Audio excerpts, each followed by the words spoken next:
Hi everyone, my self Piyush Ranjan. आज है 3 दिसंबर। हम जो सब्जेक्ट कवर कर रहे हैं वो संहिता अध्ययन। हमने पिछले दो वीडियोस में ऑलरेडी बहुत सारे टॉपिक कवर कर चुके हैं। मैंने पिछले वीडियोस में चरक संहिता के बारे में बताया था, आयुर्वेद अवतरण बताया था, और साथ ही साथ जो अग्निवेश तंत्र है, अग्निवेश तंत्र लिखा गया उनके जो अग्निवेश के शिष्य हैं, त्रिसूत्र आयुर्वेद है, इन सभी चीज़ों के बारे में बताया था। आज के जो हम टॉपिक्स कवर कर रहे हैं उसके अंदर है आयुर्वेद की परिभाषा, आयुर्वेद का लक्षण, सत पदार्थ विज्ञान। सत पदार्थ विज्ञान एक बहुत बड़ा टॉपिक है, इसके हम 10 मार्क्स में इंक्लूड कर सकते हैं। ये काफ़ी इंपॉर्टेंट टॉपिक भी है। डिफिनेशन ऑफ आयुर्वेद, सबसे पहले सबसे ज़्यादा इंपॉर्टेंट टॉपिक जो आपकी जबान पे बाय हार्ट याद होना चाहिए आपको। इसका रेफरेंस आपको चरक सूत्र के फर्स्ट चैप्टर के 41 श्लोक में मिलेगा।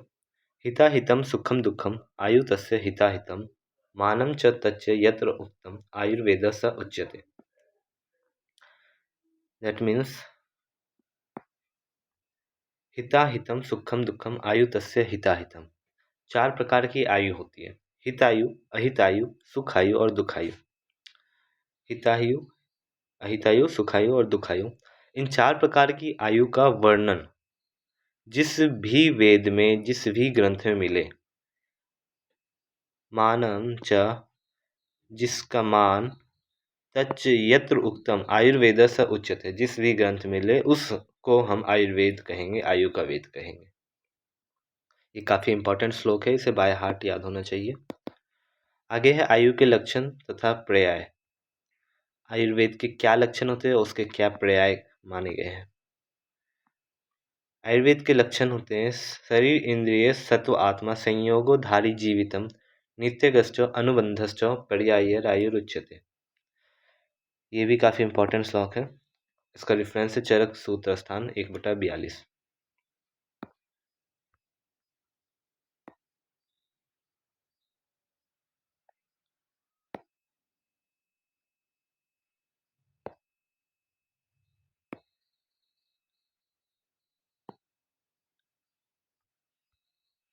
आयुर के लक्षण है: शरीर इंद्रिय मन और आत्मा के संयोग को आयु कहते हैं। शरीर इंद्रिय सत्व आत्मा संयोगो धारी जीवितम, और इसके पर्याय जो माने गए वो है धारी, जीवित, अनुबंध। इन पर्यायों से आयु कहा जाता है। नित्यग और अनुबंध जो चेतना शक्ति का होना होता है।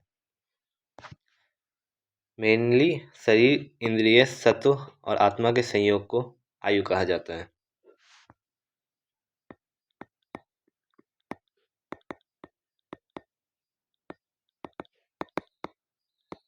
सत्व प्लस आत्मा।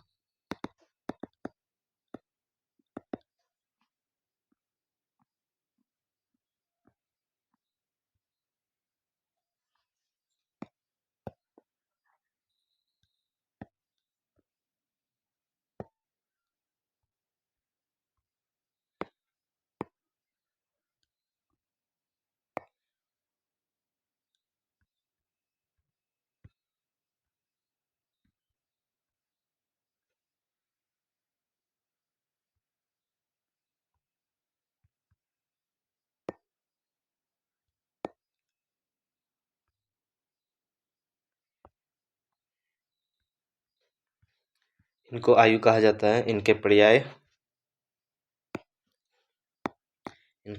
होते हैं धारी,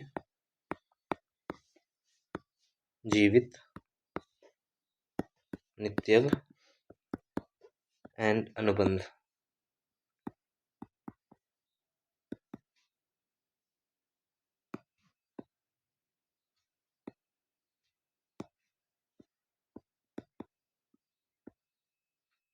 ये इनके पर्याय होते हैं। नेक्स्ट जो हमारा टॉपिक हम कवर करेंगे, बाय द वे ये जो दो मैंने चीज़ें बताई, ये आयुर्वेद की, कहीं भी आपको कोई आयुर्वेद के बारे में बताने को कहेगा तो आप ये दो चीज़ें ज़रूर से ज़रूर बताएंगे, जिसमें से जो आयुर्वेद की डिफिनेशन होती है हिता हितम सुखम दुखम आयु तस्य हिता हितम मानम च तस्य यत्र उक्तम आयुर्वेदस्य उच्यते, और दूसरा आयु के क्या लक्षण होते हैं। कि एज, जिसे हम एज या लाइफ बोलते हैं, उसके क्या लक्षण होंगे, उसे हम आयु क्यों बोलते हैं। तो शरीर, इंद्रिय, सत्व और आत्मा के जो संयोग हो गए उनसे मिलकर आयु बनता है। इनके पर्यायधारी, जीवित, नित्य और अनुबंध माने गए हैं। थर्ड जो टॉपिक है वो बहुत बड़ा भी टॉपिक है, सठ पदार्थ विज्ञान। 10 मार्क्स के अंदर इसको इंक्लूड किया गया है। सठ पदार्थ विज्ञान, इसका आपको पदार्थ विज्ञान के अंदर भी ये टॉपिक पढ़ने को मिलेगा आपको। इसका रेफरेंस है चरक सूत्र के 1/2829। जो फर्स्ट चैप्टर है उसको भी अलग अलग सब टॉपिक्स में डिवाइड किया गया है। इसके अंदर अगर आप देखेंगे बुक्स के अंदर तो आपको फर्स्ट चैप्टर में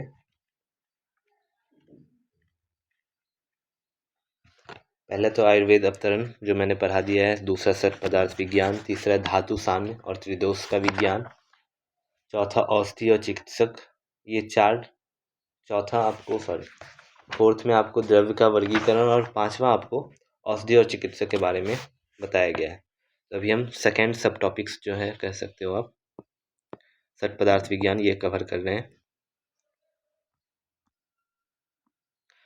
6 पदार्थ माने गए हैं आयुर्वेद में।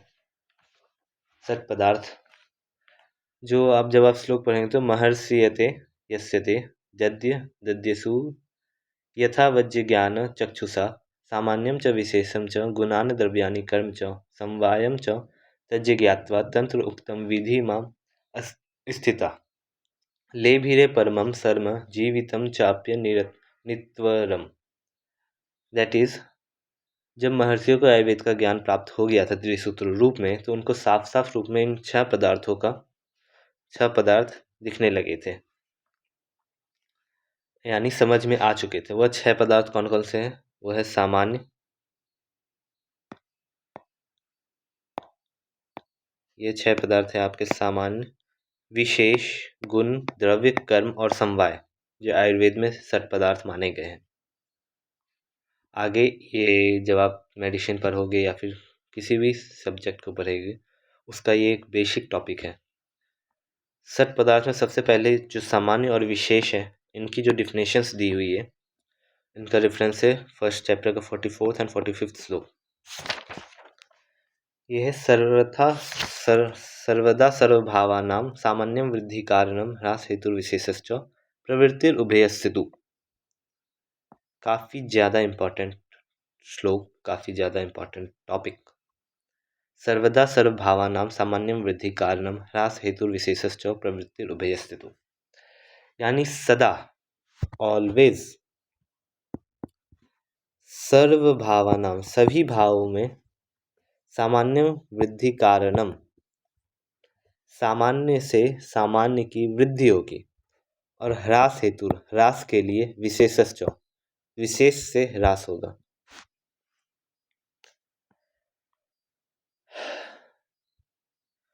प्रवृत्ति उभयस्यतु, इस आयुर्वेद शास्त्र में सामान्य और विशेष दोनों की प्रवृत्ति की जाती है, यानी इन दोनों की क्रिया से दो धातु मलों की वृद्धि और ह्रास होती है।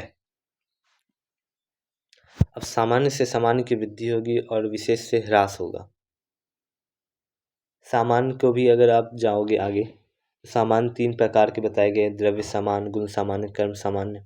उससे पहले मैं सिंपली आपको समझाना चाहूँगा कि कहीं भी कोई सेम भाव है, कोई भी 2 चीज़ें हैं, अगर उसमें और वो चीज़ें ऐड करोगे उसी सेम भाव का, उसी सेम चीज़ों को, तो वो उसकी वृद्धि करेगा। और उसे अगर आपको घटाना है तो विशेष रूप से उसमें कुछ कार्य करने होंगे। जो ह्रास करने के लिए होता है उसमें विशेष गुण लगते हैं और सामान्य से सामान्य की वृद्धि होती है। ये सिंपल सा कॉन्सेप्ट है जो आपको आगे जाके मेडिसिन में भी, ट्रीटमेंट में भी यूज़ होगा।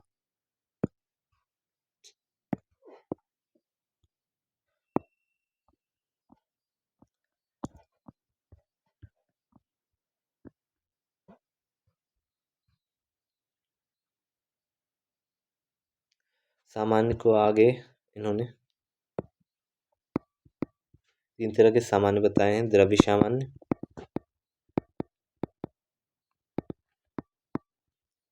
गुण सामान्य और तीसरा है हमारा कर्म सामान्य।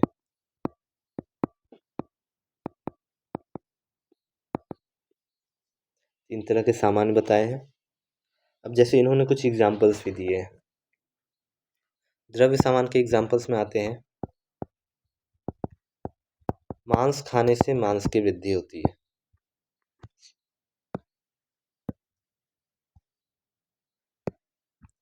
मांस खाने से मांस की वृद्धि होगी। और भी एग्जाम्पल्स हैं अगर देखा जाए तो,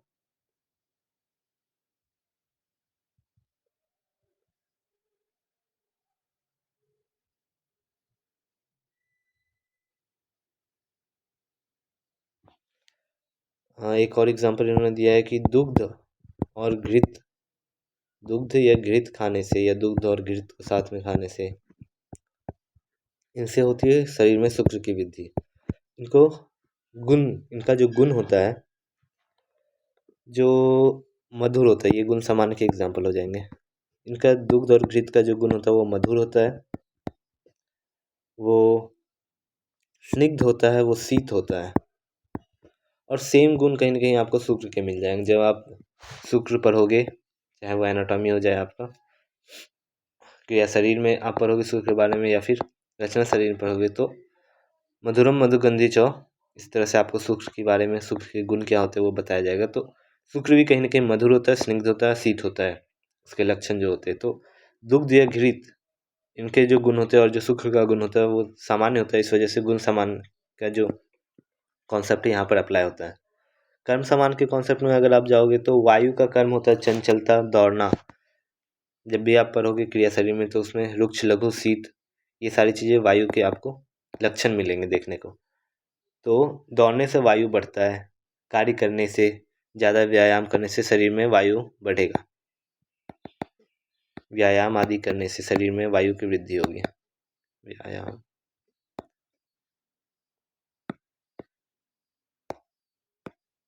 वायु की वृद्धि होगी। ये तीन प्रकार के सामान्य बताए गए थे, और इस तीन प्रकार के सामान में द्रव्य सामान से किस तरह अप्लाई होता है, गुण सामान किस तरह अप्लाई होता है, और कर्म सामान किस तरह अप्लाई होता है प्रैक्टिकली, इसके एग्जाम्पल्स थे ये। उसी तरह विशेष भी तीन टाइप्स के दिए हुए हैं, द्रव्य विशेष, गुण विशेष और कर्म विशेष।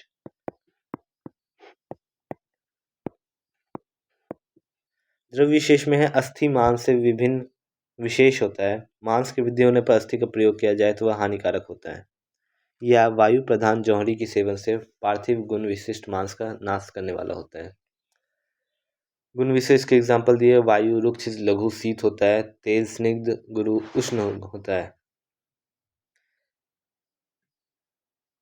यानी पहले गुण विशेष का एग्जाम्पल अगर मैं समझाऊं आपको, वायु के जो गुण होते हैं वो रुक्ष होते हैं, लघु होते हैं, शीत होते हैं। तो विशेष तौर पर इसके जो स्पेसिफिक होगा, रुक्ष के स्पेसिफिसिटी अपोजिट में क्या होगा, जो स्निग्ध हो गई चीज़ें, जो लघु है तो उसकी अपोजिट में गुरु होगी, ये स्पेसिफिक ही होगी। लघु का अपोजिट स्पेसिफिकली गुरु ही होगा और कुछ नहीं हो सकता है। शीत का अपोजिट उष्ण ही होगा। तो अगर आप स्निग्ध गुरु उष्ण आहारों का सेवन करोगे, जो गुण में विपरीत होंगे, जो गुण में विशेष होंगे, तो उससे वायु का नाश होगा, वायु की ह्रास होगा, ये चीज़ें होगी। कर्म विशेष की अगर बात किया जाए तो कर्म विशेष में वायु चल होता है, चल का अपोजिट विशेष गुण क्या होगा, चल का अपोजिट जो विशेष होगा उसके अलग कुछ नहीं हो सकता है। वो होगा आपको कि आपको बैठे रहना है, एक जगह पर बैठना, सोना, यह कर्म में स्थिरता जो उत्पन्न करेगा, स्थिरता वाले कर्म। इससे वायु का जो चल गुण है उसका ह्रास होगा, यानी वायु का ह्रास होगा। द्रव्य विशेष में बताया गया अस्थि मांस से विभिन्न होता है, जो अस्थि होता है और वो मांस जो होता है वो अलग अलग होते हैं। तो यदि मांस की वृद्धि होने पर अस्थि का प्रयोग किया जाए तो वह हानिकारक होता है। अगर मांस की वृद्धि हो गई है तो उसमें अस्थि का प्रयोग हानिकर होता है, या फिर क्योंकि अस्थि को वायु का स्थान भी माना गया है, वायु प्रधान होता है, और मांस जो होता है उसमें गुरु तत्व होता है, स्निग्ध तत्व होता है, पार्थिव तत्व होता है। तो अस्थि का सेवन करने से मांस का ह्रास होगा, ये बताया गया है। या फिर अगर दूसरे जाएंगे तो जो ज्वार होते हैं, जो बाजरा होते हैं, उनके गुण में वो लघु होते हैं, वो रुक्ष होते हैं। तो जिन व्यक्ति को स्थूल शरीर हो गया, जिसकी मांस की वृद्धि होगी, मेद की वृद्धि होगी, वो स्पेसिकली यदि ज्वार बाजरा का सेवन करते हैं जिसमें वायु तत्व होता है, मांस में गुरुता होती है, मांस में कफ तत्व या फिर कफ प्रधान हो सकता है, ये बोल सकते हैं आप। तो ज्वार होते हैं, बाजरा होते हैं, वो लघु होते हैं, उसमें वायु की तत्व ज़्यादा होती है। तो यदि ज्वार बाजरा आदि का सेवन करेंगे तो इससे आपको शरीर में वायु बढ़ेगा, स्थूलता घटेगी। ये द्रव्य विशेष का एग्जाम्पल था। आज के लिए इतना ही, बाकी हम नेक्स्ट लेक्चर में देखेंगे। Thank you.